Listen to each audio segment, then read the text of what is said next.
지난주부터 저희들이 이렇게 새로 시리즈로 말씀을 전하게 됐는데, 큰 주제는 예수님이 말씀하시는 비유에 관한 말씀이에요. 예수님께서 무슨 말씀을 하시든지 이렇게 비유를 들어서 말씀하시기를 즐겨하셨습니다.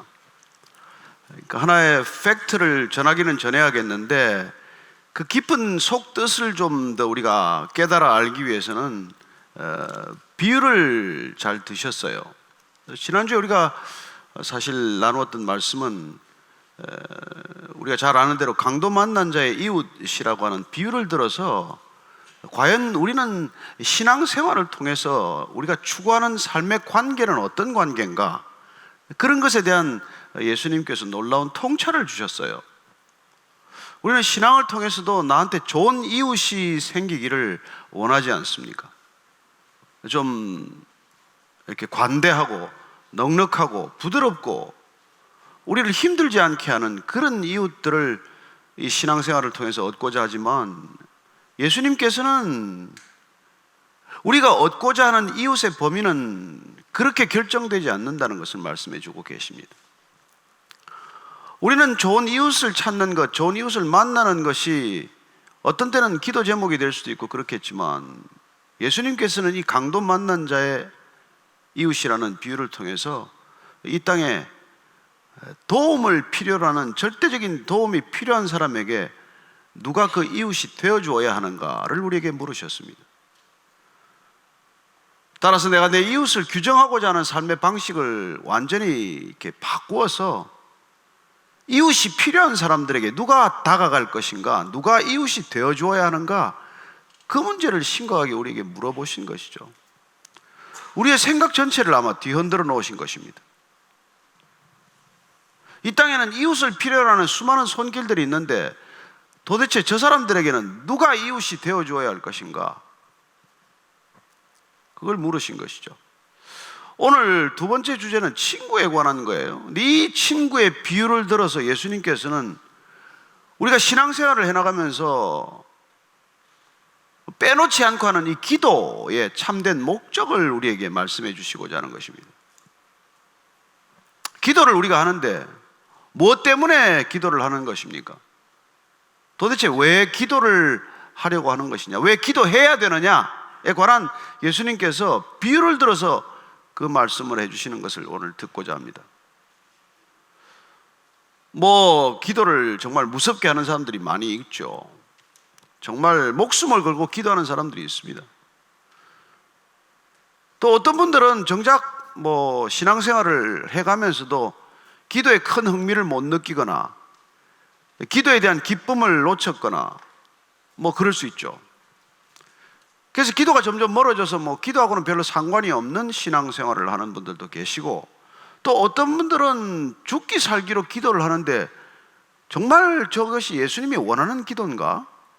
우리에게 기도를 받으시고자 하는 기도가 저런 기도인가?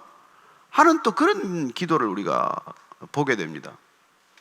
그래서 흥미를 잃어버린 기도가 있는가 하면은 잘못된 열심을 가지고 하는 기도가 있을 수 있다는 것이죠. 그래서 예수님께서는 기도를 가르쳐 달라는 제자들을, 아니 3년씩이나 따라다니고 또 무슨 기도를 가르쳐 달라고 말합니까? 그런데도 불구하고 예수님의 제자들은 예수님을 따라다니면서 저분만의 독특한 기도에 점점 흥미를 갖게 되고, 저분의 기도를 어떻게 하면 배워야 할 것인가에 관한 진지한 생각들을 하기 시작한 것이죠. 다 하나님을 믿는 사람들이기에 기도하는 것이 그렇게 썩 어렵지 않은 사람들일 터인데, 그리고 유대인들이라면 누구나 하루에 3번씩 기도하는 게 일상적인 기도의 패턴인데, 왜 제자들은 또 갑자기 예수님한테 기도를 가르쳐 달라고 했을까요? 어쩌면 예수님께서 기도하는 기도가 응답되는 것에 대한 호기심일 수도 있고, 또 그 당시에 세례 요한을 비롯해서 많은 이런 하나님의 나라를 꿈꾸는 사람들은 제자들을 거둘 때 제자들에게 특별히 기도하는 어떤 형태나 틀을 가르쳤기 때문에, 왜 예수님께서는 우리에게 그런 기도의 틀을 안 가르쳐 주시지 하는 어떤 궁금증 때문에 예수님에게 청을 했을 수도 있죠.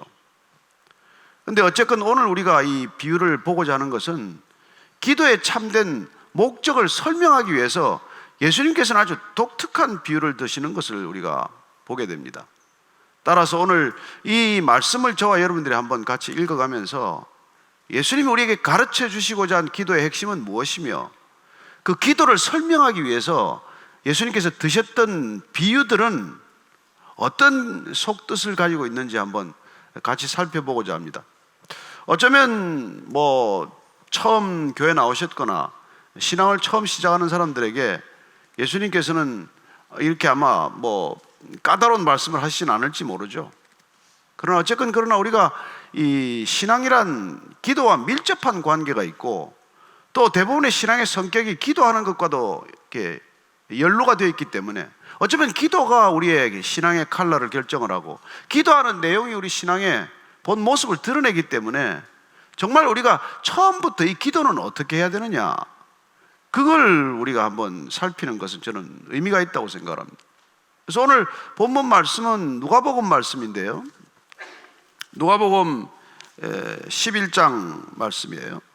1절부터 13절까지인데 한번 저와 여러분이 자막을 통해서나 가지고 오신 성경을 통해서 같이 한번 읽어보기를 바랍니다. 같이 누가복음 11장 1절에서 13절까지를 쭉 같이 읽겠습니다. 시작. 예수께서 한 곳에서 기도하시고 마치심에 제자 중 하나가 여짜오되 주여, 요한이 자기 제자들에게 기도를 가르친 것과 같이 우리들에게도 기도를 가르쳐 주옵소서. 예수께서 이르시되 너희는 기도할 때 이렇게 하라. 아버지여, 이름이 거룩히 여김을 받으시오며 나라가 임하시오며 우리에게 날마다 일용할 양식을 주시옵고 우리가 우리에게 죄 지은 모든 사람을 용서하오니 우리 죄도 사하여 주시옵고 우리를 시험에 들게 하지 마시옵소서 하라.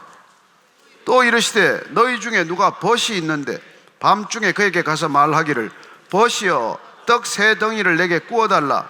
내 벗이 여행 중에 내게 왔으나 내가 먹일 것이 없노라 하면 그가 안에서 대답하여 이르되 나를 괴롭게 하지 말라. 문이 이미 닫혔고 아이들이 나와 함께 침실에 누웠으니 일어나 내게 줄 수가 없노라 하겠느냐. 내가 너희에게 말하노니 비록 벗됨으로 인하여서는 일어나서 주지 아니할지라도 그 간청함을 인하여 일어나 그 요구대로 주리라. 내가 또 너희에게 이르노니 구하라 그러면 너희에게 주실 것이요, 찾으라 그러면 찾아낼 것이요, 문을 두드리라 그러면 너희에게 열릴 것이니 구하는 이마다 받을 것이요, 찾는 이는 찾아낼 것이요, 두드리는 이에게는 열릴 것이니라. 너희 중에 아버지 된 자로서 누가 아들이 생선을 달라 하는데 생선 대신에 뱀을 주며 알을 달라 하는데 전갈을 주겠느냐. 너희가 악할지라도 좋은 것을 자식에게 줄 줄 알거든 하물며 너희 하늘 아버지께서 구하는 자에게 성령을 주시지 않겠느냐 하시니라. 예수께서 조용한 곳에서, 한적한 곳에서 기도를 마치고 이렇게 내려오시니까 제자들이 예수님께 다가가서 예수님, 우리 세례 요한도 제자들에게 기도를 가르쳐 주셨는데 예수님도 우리에게 기도를 좀 가르쳐 주셔야죠. 예수님께서는 특별히 하나님 나라 운동을 하고 계시지 않습니까? 회개하라, 하나님 나라가 가까웠다, 그렇게 처음 메시지를 선포한 이래로 줄곧 예수님께서는 하나님 나라를 추구하는 그런 행보를 보이셨는데 주님 혼자서 그렇게 따로 기도할 때 무슨 기도를 하시며 그 기도를 우리도 해야 되지 않겠습니까? 그러니 주님 기도를 좀 가르쳐 주세요. 자, 기도에 관한 강의를 하려면 주님께서 얼마나 많은 양의 강의를 하실 수 있겠어요? 기도에 관한 책처럼 많은 책이 없습니다. 여러분들이 아마 기독교 서적 가운데 기도에 관한 책을 한번 쳐보시면은 다 셀 수 없을 만큼 책이 나와 있어요.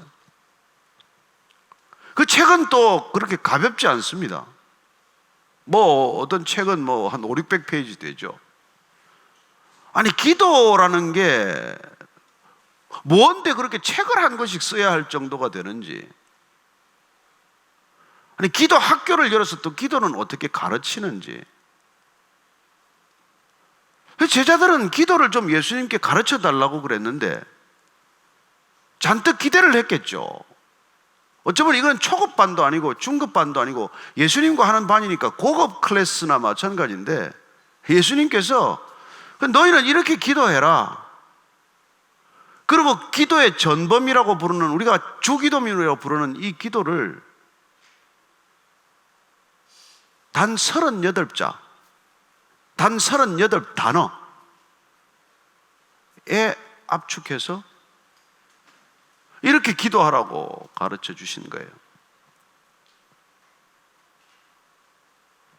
아니, 기도에 관한 책이 그렇게 많이 나와 있는데 왜 기도하나, 어떻게 기도하나, 무엇을 기도하나, 무슨 태도로 기도하나, 어떤 자세로 기도하나, 몇 시에 기도하나, 기도에 관한 수없는 말씀들이 있는데 예수님께서는 정작 기도는 이렇게 하라, 그러고는 딱 38단어로 기도문을 우리에게 주신 거예요.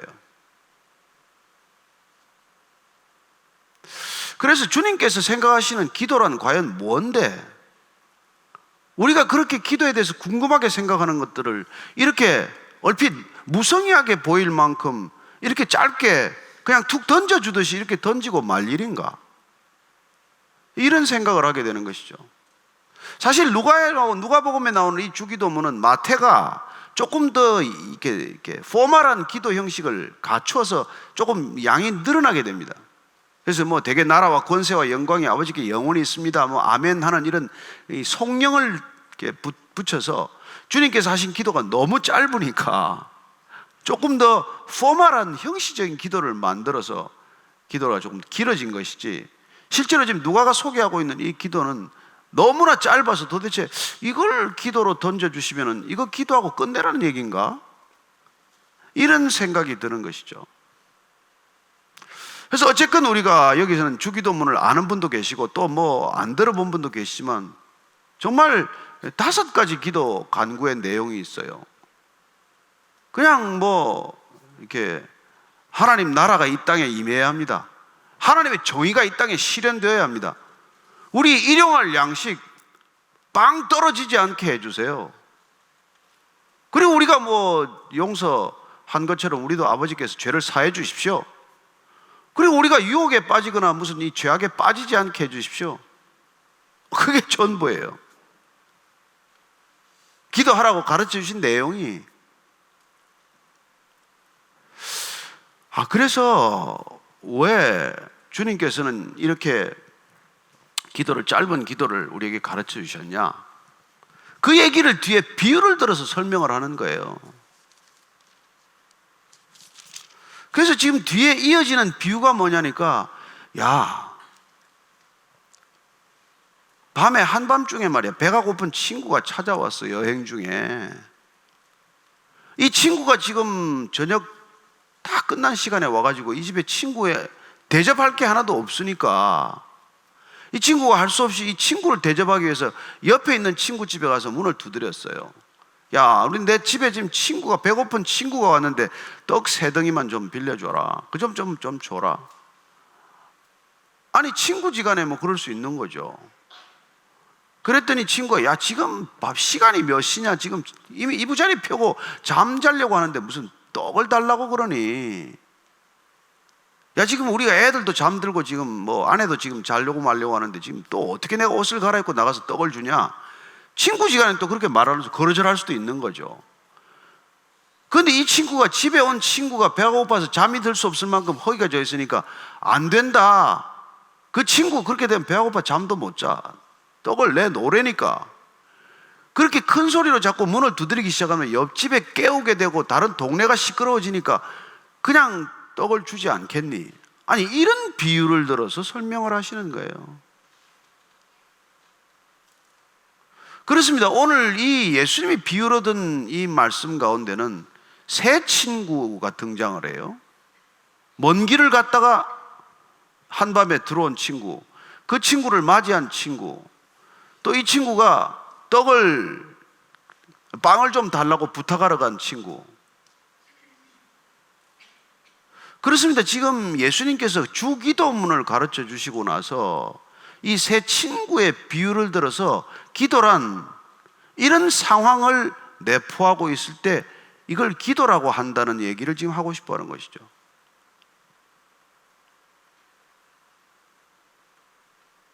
그리고 주기도문은 여러분들이 잘 아시겠지만 처음 혹격으로 시작이 됩니다.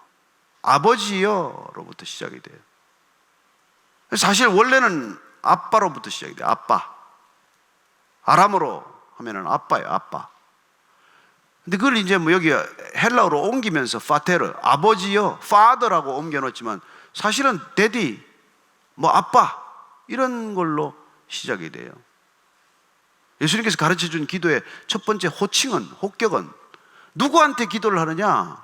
그거는 아빠한테 기도를 한다는 거예요. 아빠한테. 그리고 그렇게 아빠한테 지금 기도하는 그 내용은 친구들이 지금 이 밤에 일어나고 있는 한편 그림을 가지고, 상황을 가지고 비유로 지금 설명을 하는 거예요. 그리고 예수님께서 이 비유로 들어 설명하는 걸 우리가 조금 더 자세히 살펴보면, 자, 첫 번째 이 밤에 찾아온 친구가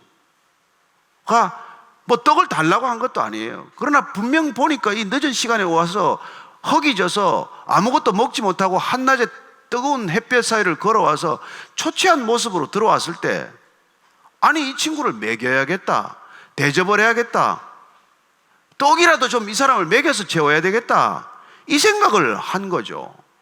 그래서 이 친구는 집에 당장 떡은 없고 화덕불에 다시 떡을 구울 수도 없는 일이고, 그러니까 생각나는 친구 집에 가서, 그 친구는 좀 떡을 평소에도 넉넉히 구웠던 모양이죠.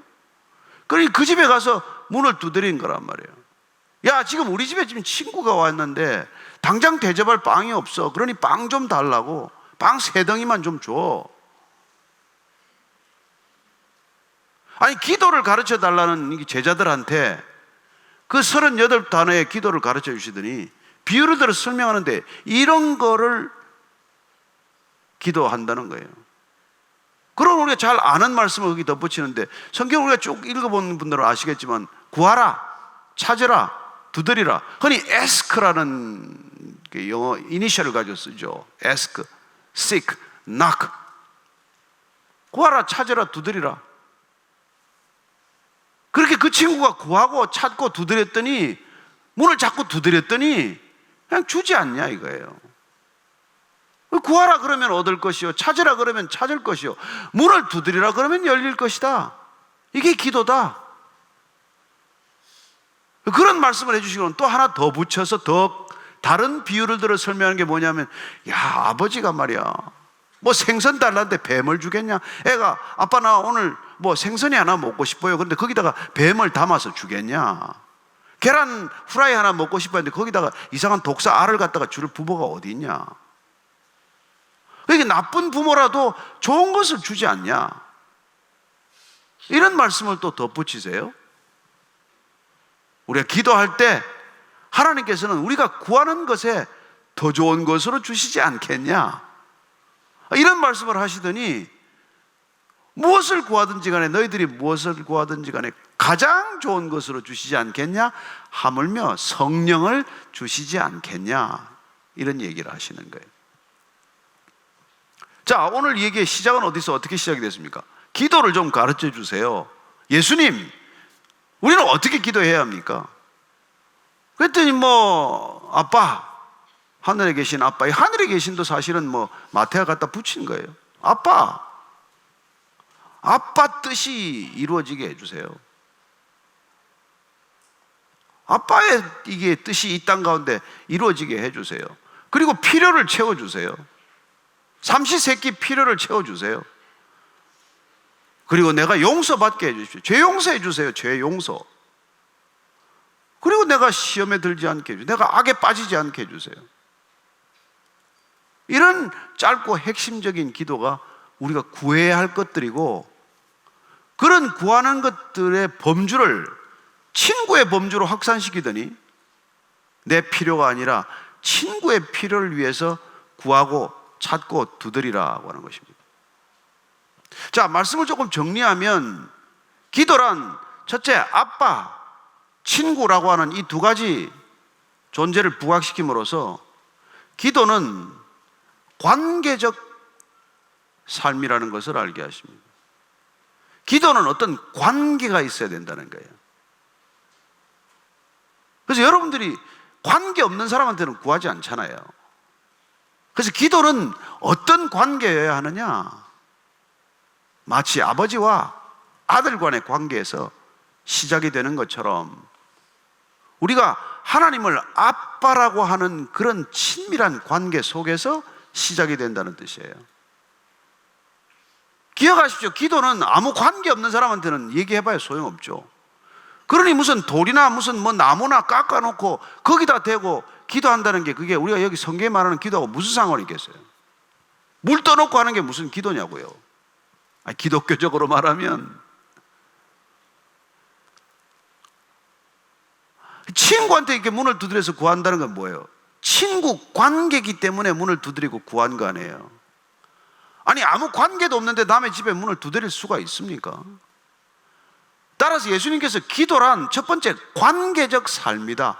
관계적이라는 것을 먼저 기억하십시오. 따라서 우리가 구하기 전에 먼저 관계가 있어야 한다는 것이 중요하다는 것입니다. 두 번째 그 관계는 어떤 관계여야 합니까? 지극히 인격적인 관계여야 한다는 것이죠. 아니 저와 여러분들이 무슨 아무 이름도 잘 모르는 관계에서 어떻게 그게 가능합니까? 따라서 우리가 하나님이 내 이름을 아시고 내가 아버지의 이름을 아는 관계, 그런 관계는 서로 간에 소통과 교제가 있는 인격적 관계를 말한다는 것입니다. 그래서 문을 두드리고 그렇게 구하고 찾고 할 수가 있다는 것이죠. 따라서 우리의 신앙생활 속에 점점 기도가 깊어진다는 표현은 사실은 정직하게 표현하면 점점 더 깊은 관계, 더 친밀한 관계, 더 놀랍게도 풍성한 관계 속에서 구하게 된다는 뜻이죠. 따라서 우리가 기도가 식었다, 기도가 안 된다, 기도가 끊겼다, 기도의 흐름이 잘 안 된다, 이건 뭡니까?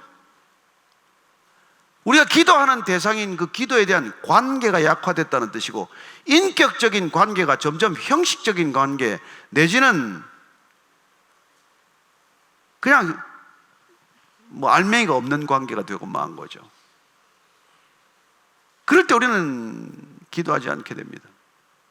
그러나 점점 더 많은 기도, 더 깊은 기도, 더 친숙한 기도를 하는 까닭은 그 아버지 되심, 그 친구됨, 그 친밀함, 그 깊은 서로 간의 삶의 연결고리가 확인될 때 우리는 기꺼이 구할 수 있는 관계가 된다는 거예요. 그리고 오늘 궁극적으로 이 기도라고 하는 것은 하나님께서 성령을 주시지 않겠냐고 말씀하심으로써 어떤 관계 속에도 하나님의 임재가 있어야 한다는 것을 말씀하고 계신 것이죠. 비록 우리가 사람끼리 친구 간이든 아버지와 아들 간이든 어떤 관계와 어떤 인격적인 교제 안에도 하나님의 임재하심, 하나님의 동행하심, 하나님의 간섭하심이 있어야 기도는 기도로서의 요건이 충족되는 것이죠. 따라서 그분께서는 우리에게 먼저 성령을 주시기를 원하고, 그 성령이 오면은 우리는 비로소 그분 안에서 하나님과의 관계가 세워졌다는 것, 관계가 이어졌다는 것을 알게 되고, 그리고 그 관계가 날마다 깊어지고 있다는 것을 우리가 체험하게 되고, 그 친밀한 관계가 점점 익숙해진다는 것을 우리가 누리기 때문에 기도는 점점 자연스러워진다는 것이죠. 그렇게 인위적이고 억지로 기도하고 안 되는 기도하고 사실 악을 써서 기도하고 그러지 않는 것이죠. 때로 우리가 부르짖어 기도하지만, 아빠에게 부르짖기도 하지만, 그러나 대부분의 경우는 그분과의 친밀한 관계 속에서 어쩌면 속삭이듯이, 어쩌면 그냥 서로 간에 대화를 나누듯이 그런 기도가 이어진다는 것이죠. 그리고 구하는 것은 우리가 중언부언하지 않는다. 예수님께서 나중에 우리가 보면은 중언부언하지 말라고 하지 않습니까? 외식하는 자들은 길게 기도해야 잘하는 줄 안다. 이방인들은 중언부언, 같은 얘기를 계속 주문해오듯이 되풀이한다. 그러지 말아라. 여러분, 아버지한테 계속 와서 오늘도 아버지 등록금 어떻게 되세요? 아버지 등록금 이러고 다니면 그게 아버지가 되냐? 에? 친구한테 와가지고 말이지, 그냥 빵을 구하는 거지. 여러분, 빵은 필요를 구하는 거예요. 내 소원을 구하는 게 아니에요. 그 밤에 와가지고, 야 친구요, 내가 내일 회사를 하나 세우려는데 한 10억만 빌려주라. 여러분, 그건 기도가 아니란 말이에요. 지금 놀랍게도 하나님께서는 우리에게 빵을 구하라고 빵을 자꾸 얘기해요. 빵이란 우리의 1차적인 필요를 말하는 것입니다.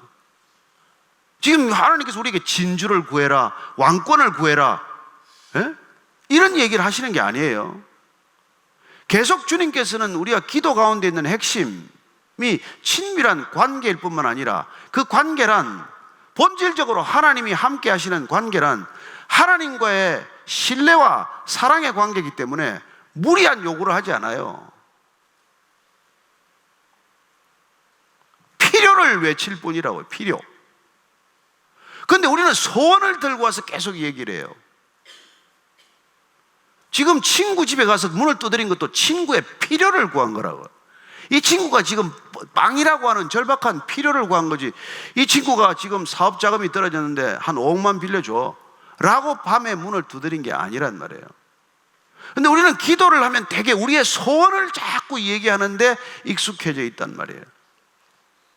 저는 하나님께서 우리의 필요를 채우시는 하나님이지 우리의 야망과 욕망과 탐욕을 채우시는 하나님이 아니라는 것을 지금 말씀드리고 싶은 것이죠. 그래서 우리가 하나님이 구하라 두드리라고 하신 것과 상관없는 걸 구하고 우리는 얼마나 삐지는지 몰라요. 혼자 삐져가지고 하나님 안 계신가 봐, 하나님 내 기도는 안 들으시나 봐. 우리가 이웃의 필요를 구하는데 하나님께서 응답하시지 않은 적이 없다는 것입니다. 저와 여러분의 필요, 이웃의 필요, 절박한 필요를 위해서 구하는 것은 하나님이 모든 걸 들어 응답하시겠지만, 나의 탐욕, 나의 잘못된 동기에서 비롯된 소원, 이런 거를 기도라고 내놓는 게 아니란 말이에요. 저는 예수님께서 지금 비유를 들어 설명하시는 걸 잘 들으셔야 합니다. 우리는 아버지가 아들의 필요, 딸의 필요, 자녀의 필요를 알기 때문에 생선을 달라 그러면 이 아이가 생선을 먹고 싶어하는 그 간절한 필요를 우리가 아버지 됨으로써 줄 때 엉뚱한 것으로 응답하지 않는다, 이런 얘기를 계속 하시는 것이죠. 따라서 우리의 그리스도인들의 기도, 지금 예수님께서 우리에게 가르치시는 이 기도는 정말 우리가 잘 새겨들어야 할 기도의 출발점이라는 것을 알게 됩니다. 저는 오늘날 우리는 필요를 따라 구하지 않아요. 그래서 하나님께서 주시고자 하는 그런 것들을 구하지 않고 우리는 점점 필요는 이미 다 채워져요. 우리가 지금 떡이 없어서 빵이 없어서 구하는 게 어디 있어요. 우리는 그런 기도를 하지 않는다고. 우리의 기도는 점점 사치스러워지고 점점 허영기가 붙어가지고 점점 더 많은 그런 기괴한 것들을 구하기 시작을 했어요. 저는 우리가 절박한 생명, 절박한 구원, 누구에게나 필요한 하나님의 은혜를 사모하는 기도가 되기를 바랍니다. 그래서 이 기도의 첫 단추가 중요하단 말이에요. 뭘 구하라고요? 필요, 내 필요? 아니 이웃의 필요. 이걸 구하기 시작하면 기도가 응답되는 경험이 있게 되고, 이 경험이 여러분들에게 쌓이게 되면 점점 하나님과의 친밀한 기도, 더 익숙한 기도, 놀랍게도 하나님을 더욱더 사랑하는 기도가 될 줄로 저는 믿습니다. 하나님은 거래를 원하는 게 아니란 말이에요. 하나님 우리하고 거래하기 위해서 기도하라고 말하지 않습니다. 우리의 필요, 저는 여러분들이 특별히 이웃의 필요를 간절히 구할 때 하나님께서 반드시 응답하신다는 것을 경험할 수 있게 되기를 바랍니다. 간절한 기도라는 것도 하나님께서 뭐에 간절한지를 보고 계시잖아요. 저는 예수님께서 특별히 이 기도를 짧게 가르쳐 주시고 우리가 깊은 칠민갑으로 들어가면 그렇게 중언부언 말하지 않습니다. 정말 숨소리만 들어도 알기 때문이죠. 그리고 주님께서 특별히 이 친구의 비유를 들어서 우리의 기도를 설명하는 까닭은 우리가 동일하게 이 시대에도 무엇을 구해야 하는지에 대한 하나님의 소중한 가이드라인인 셈이죠. 저는 여러분들이 여기서부터 시작하라고 하는 주님의 말씀을 귀담아 듣고 여기서부터 기도를 새롭게 시작할 수 있게 되기를 바랍니다. 2020년도에 기도를 주님께서 가르쳐 주셨습니다. 비유를 들어서 말씀하셨습니다. 이 기도대로 우리가 기도할 수 있게 되기를 바랍니다. 기도하겠습니다. 하나님, 우리는 아버지라고 부르라고 하셨사오니 아빠, 아버지, 정말 우리의 일용할 양식, 우리의 간절하고 절박한 필요에 이미 응답해 주신 줄로 믿습니다. 따라서 우리는 그 필요가 채워지지 않은 이웃을 위하여 구하겠습니다. 하나님, 친구를 위하여 문을 두드려오니 주님 문을 열어주시고 이웃들의 필요에도 응답하는 하나님이 우리의 입술의 고백 가운데 드러나게 하여 주옵소서. 예수님 이름으로 기도합니다. 아멘. 목사님 기억에 가장 실제적인 필요인데 하나님이 이렇게 응답해 주셨던, 예를 들면 많죠, 사실은. 그러니까 이게 저는 하나님께서 저를 이렇게 신학교로 인도하신 게 그런 필요에 눈뜨게 하신 거라고 저는 생각해요. 사실 뭐 신학교 가기 전까지는 뭐 회사 CEO로서 부족한 게 없다시피 했지만 정말 모든 걸 다 뒤로하고 갔을 때는 모든 것들이 필요해지기 시작하는 시간이었어요. 사실 뭐 하나가. 그래서 그런 필요를 놓고 구하기 시작한, 어떻게 보면 뭐 어린아이처럼 구한 거죠.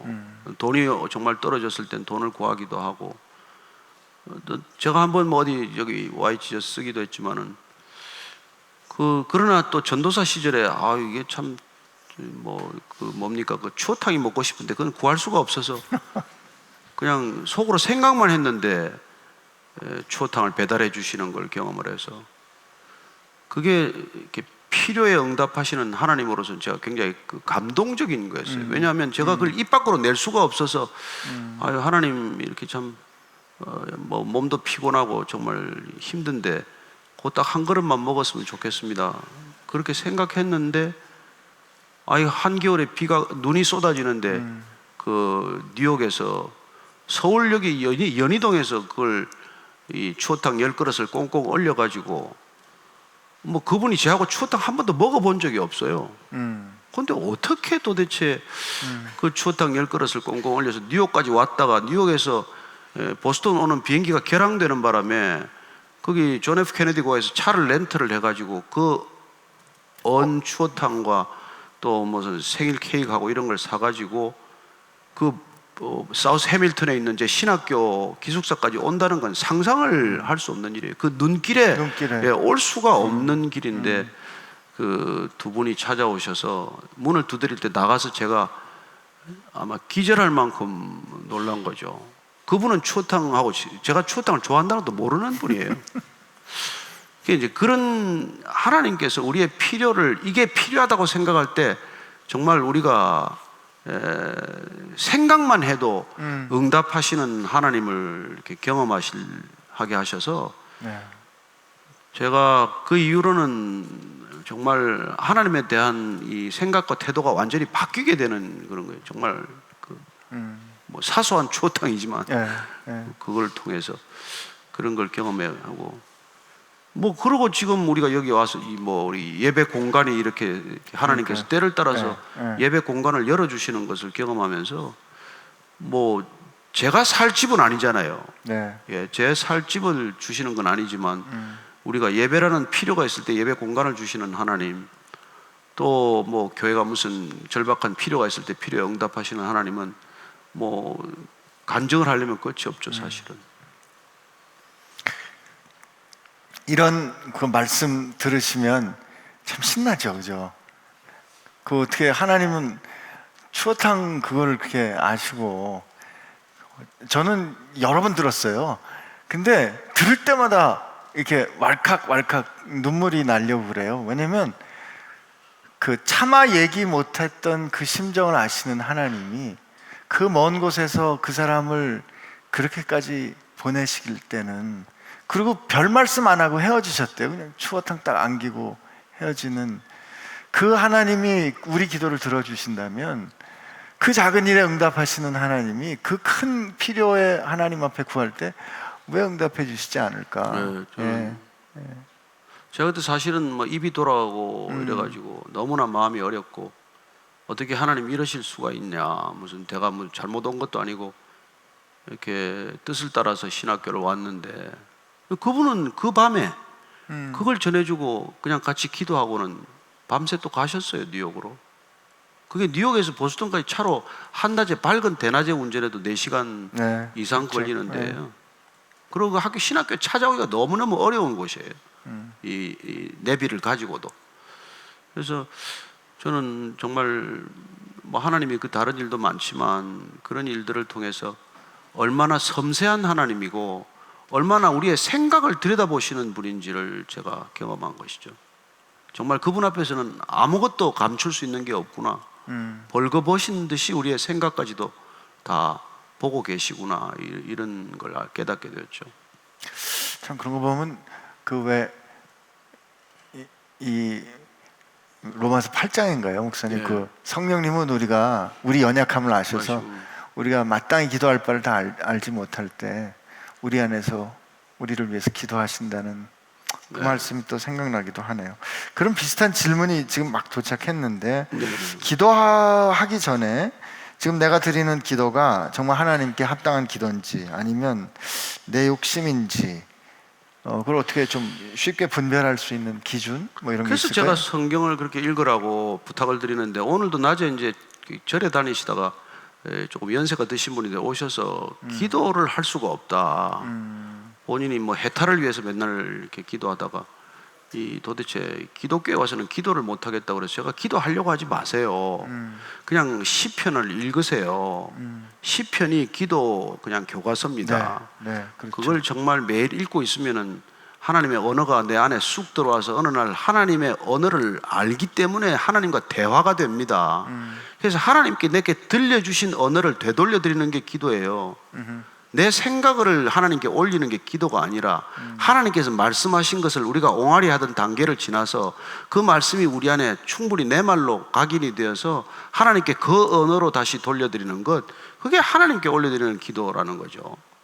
그래서 우리는 너무 자기 생각에 치우친 기도를 많이 하기 때문에 성령을 주시지 않겠느냐 이런 말씀을 하긴 까다로운 건 성령이 오셔야 그 모든 것들이 하나님과의 관계 속에서 마치 정리가 되듯이 이것은 구하고 이것은 구하지 않아도 될 것들을 성령께서 정리를 해주세요. 그래서 생명의 성령의 능력이 우리 안에 오면 우리가 뜻을 꺾게 하는 기도도 하게 하신다는 것입니다. 주님 이거 안 되게 해주세요. 이런 기도도 하게 되고 뜻이 꺾여졌을 때 감사합니다. 이런 기도도 하게 돼요. 지난번에 우리 작년인가 입시 앞두고 학생이 하나 와가지고 자기 원하는 대학을 놓고 기도했는데 떨어졌는데 감사하다고 떡을 냈어요. 왜냐하니까 하나님께서 그 자기가 원하는 대학에 못 가게 해주셔서 감사하다. 어떻게 19살, 20살 먹어내 그런 얘기를 하겠어요? 그게 내 뜻이 아니라 하나님의 뜻을 순종할 때 오는 반응이란 말이죠. 저는 그런 게 필요하기 때문에 우리가 늘 말씀 안에 있으면은 이게 하나님의 뜻을 따라 구하는 건지 내 욕심을 따라 구하는 건지는 아주 자연스럽게 구분이 된다는 것이죠. 아마 그 19살 그 청년이 그런 기도 응답의 비밀을 깨달은 거 아닌가? 예. 그러니까 우리가 하나님 앞에 기도했는데 하나님이 내게 기도를 들으시고 나를 위해서 가장 좋은 것으로 그러니까 완전한 것으로 응답해 주실 거라고 믿었다면 그 대답이 노면 그것처럼 확실하게 네. 하나님의 뜻을 알 수 있는 게 어디 있겠어요? 그래서 그게 이제 이지망에 가긴 갔어요. 이지망에 갔는데 아니 다른 대학이죠. 다른 대학에. 예, 자기 원하는 이제 처음 원하는 대학은 아닌데 갔는데 예. 그리고는 그래서 네가 실망하지 않냐? 왜 떡이를 가져왔냐? 그랬더니 이 젊은 친구 얘기가 제가 기도 드린 분이 제 기도를 들으신 분이 하나님이라는 사실이 감사해서 이 친구가 목사야 뭐야 이게 도대체 젊은 애가 왜 이래 부끄럽게 정말 너무너무 네. 지금 아주 대학교 잘 다니고 있어요. 네. 그런 거 보면 기도는 확실히 대화예요. 그렇죠. 예. 잘 듣는 게 굉장히 중요한 것 같아요. 그렇죠. 뭐 우리가 침묵 기도라는 게 때로는 뭐 듣는 기도라고 말하지 않습니까? 있으면은 하나님께서 뭐 이렇게 무슨 말씀을 하시는지 그 음성이 이렇게 들리는 이런 시간들이 있거든요.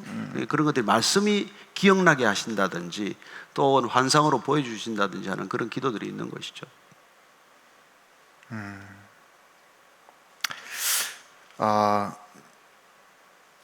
오늘 기도에 관련된 거기 때문에 기도에 관련 걸 먼저 질문하고 그 다음에 다른 질문을 좀 하겠습니다. 방언으로 기도하는 사람은 스스로 무슨 말을 하는지 모를 텐데 그러면 본인이 올바른 기도를 하고 있는지 어떻게 알 수 있나요? 하나님께 받은 은사이기 때문에 무슨 말인지 몰라도 하나님께서 원하시는 기도를 하고 있을 거라고 믿어도 되는 걸까요? 뭐 대답을 해주시죠. 네, 저는 그렇다고 믿습니다. 근데 저도 방언의 은사를 받고 또 방언으로 기도할 때가 많이 있는데요. 방언 기도를 하면서 내가 무슨 기도의 제목을 갖고 있다를 제가 느낄 때도 있어요. 근데 그렇지 않고 제가 하나님 앞에 기도는 해야 되겠는데 무슨 말로 해야 될지 잘 필설하기 어려울 때 그때 방언 기도가 도움이 됩니다. 하나님께서 내 마음 가운데 있는 것을 당신의 언어로 통제하시고 말씀해 주신 거라고 저는 믿기 때문에 그렇다고 믿습니다.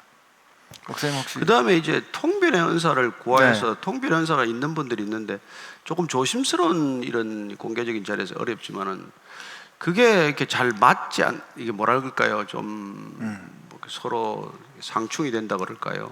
그래서 하여튼 그 통변의 은사도 이렇게 생각보다 좀 조심스러운 부분이라는 네. 것입니다. 그래서 그냥 방언 기도는 방언 기도대로 하시고 그리고 하나님께서 이렇게 중간중간 또 생각으로 기도하게 하십니다.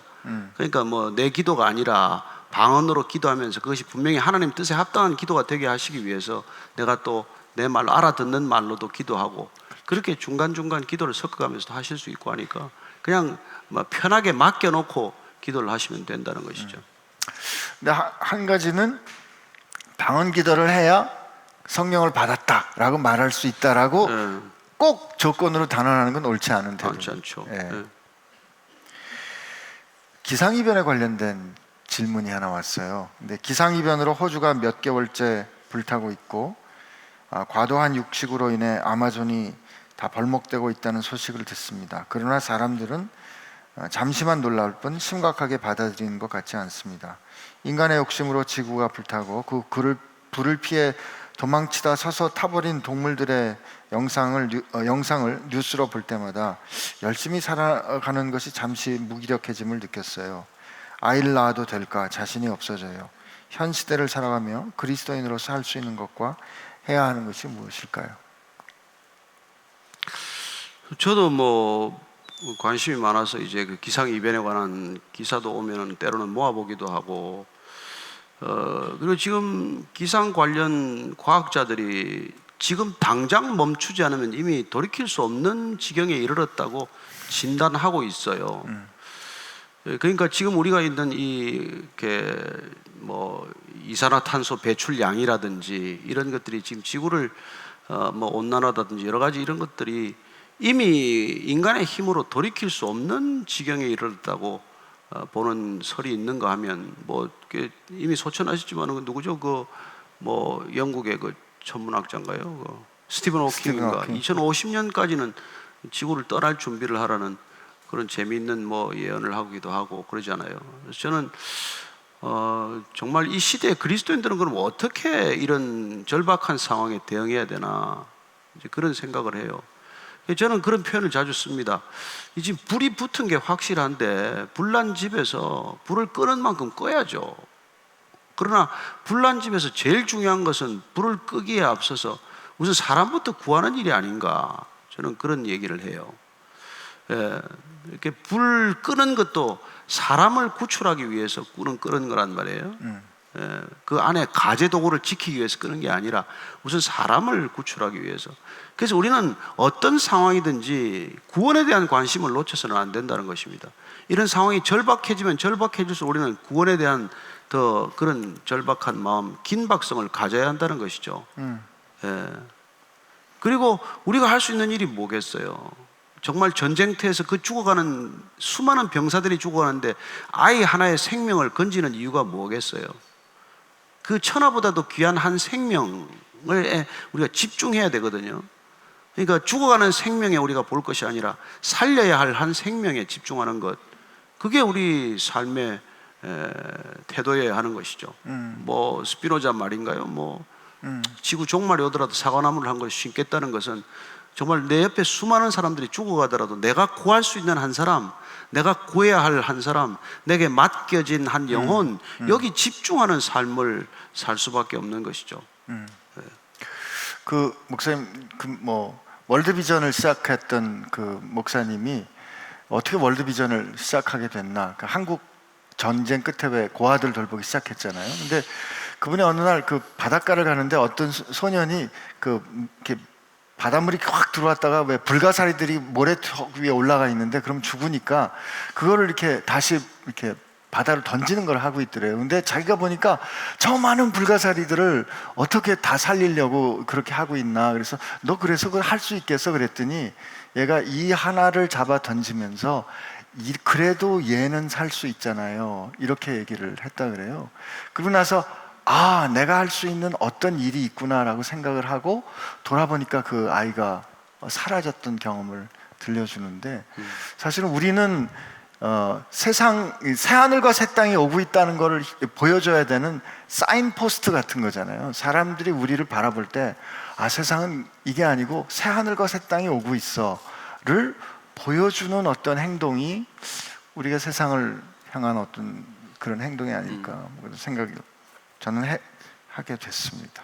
그 사이에 하나님을 찾는 마음은 있으나 그럼에도 불구하고 변하지 않는 마음, 그러니까 변하지 않는 삶, 변화가 없는 삶 때문에 포기하고 싶은데 어떻게 하면 좋을까요?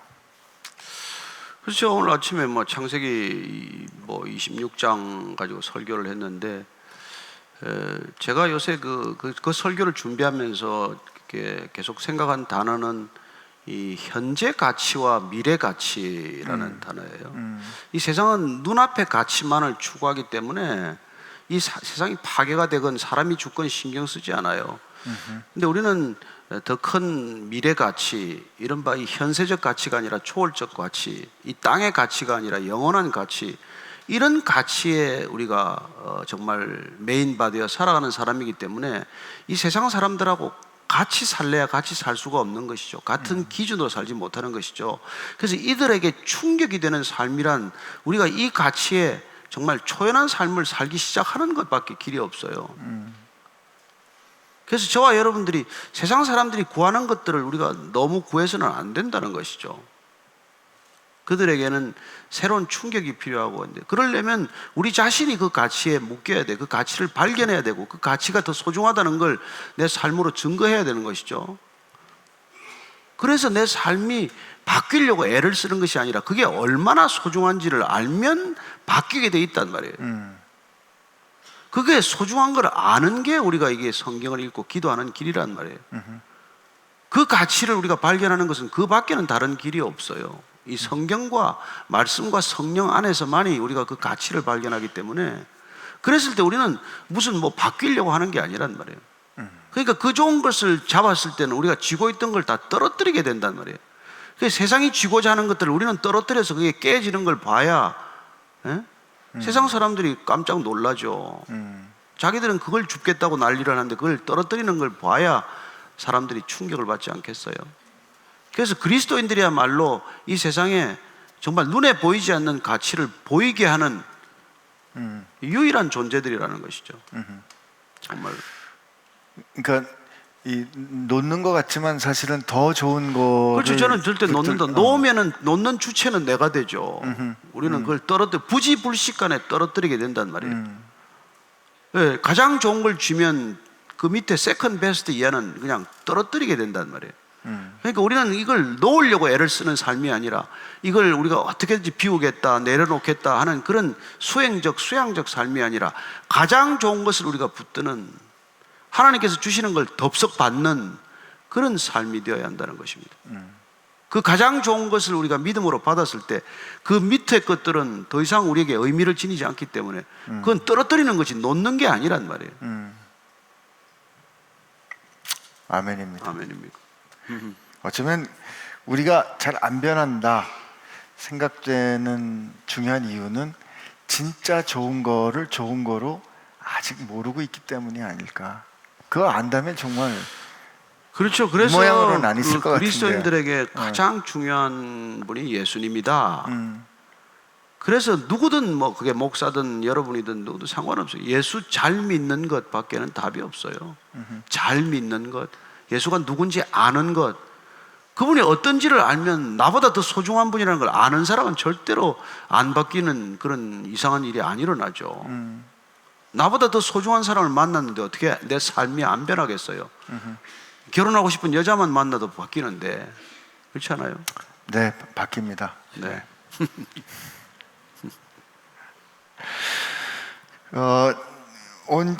지금 질문이 여기까지인데요.